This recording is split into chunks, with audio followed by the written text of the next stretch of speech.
আসসালামু আলাইকুম, আশা করি সবাই ভালো আছেন। Welcome back to my channel. এখনও যারা আমার চ্যানেলে সাবস্ক্রাইব করেননি প্লিজ সাবস্ক্রাইব করে দিবেন। আমার পেজ থেকে যে যেখান থেকে দেখছেন এখনও যারা আমাকে সাপোর্ট করেননি প্লিজ আমাকে সাপোর্ট করবেন। আজকে আমার শরীরটা ভালো লাগছিল না, তাই শুয়েছিলাম, রান্না করিনি। বেশি কিছু রান্না করতে পারিনি, শুধু ডিম বোনা করলাম। ভাবলাম আপনাদের সাথে একটু শেয়ার করি।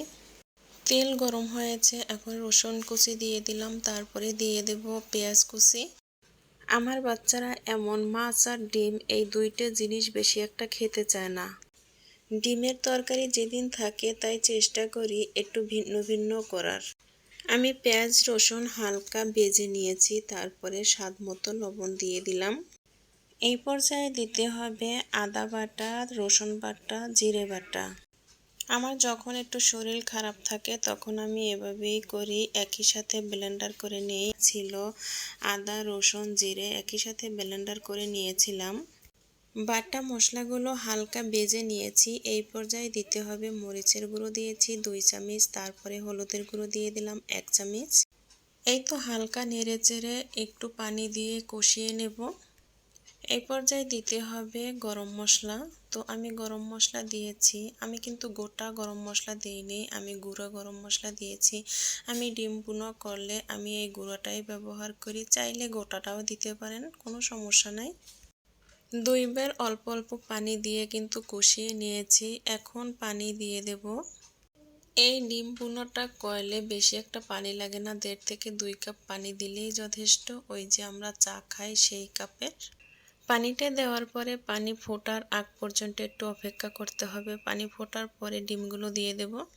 এখানে আমি 5টা ডিম নিয়েছিলাম, এখন একটা একটা করে ডিম দিয়ে দেব।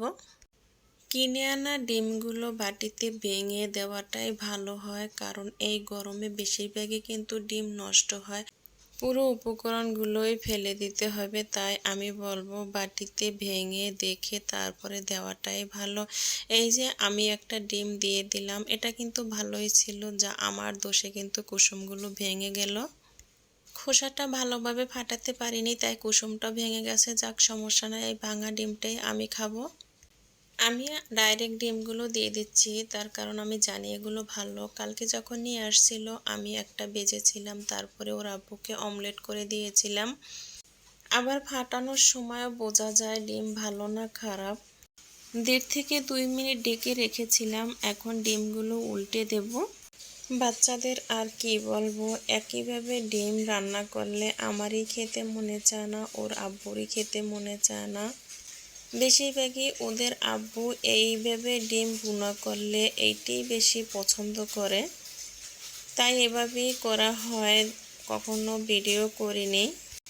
আজকে ভাবলাম আপনাদের সাথে একটু শেয়ার করি। আমি জানি ডিম ছেড়ে ভুনা করাটা সবাই জানেন, তারপরও আপনাদের সাথে একটু শেয়ার করলাম। গোটা গোটা কয়টা কাঁচামরিচ দিয়ে দিলাম, আমি চিড়ে দিইনি, কারণ বেশি জাল হয়ে গেলে আমার ছোট ছেলেটা খেতে পারবে না। তাই এই ডিম ভুনাটায় কাঁচামরিচ দিলে খুব সুন্দর একটা সেন্ট আসে। বিশেষ করে ডিম ভুনা একটু জাল জাল হলে বেশি ভালো হয়, তাই বেশি জাল তো দিতে পারিনি, বাবু খেতে পারবে না, তার জন্য গোটা গোটা কাঁচামরিচ দিলাম। আমরা ভাতে মেখে তারপরে খাবো।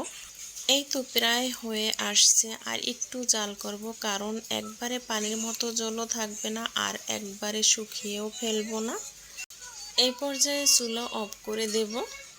আমার ইউটিউব চ্যানেল থেকে যে যেখান থেকে দেখছেন, যদি একটু ভালো লেগে থাকে আমার ভিডিওটা লাইক সাবস্ক্রাইব করে দিবেন প্লিজ। পেজ থেকে যারা দেখছেন লাইক কমেন্ট ফলো দিয়ে দিবেন প্লিজ। আসসালামু আলাইকুম, আল্লাহ হাফেজ।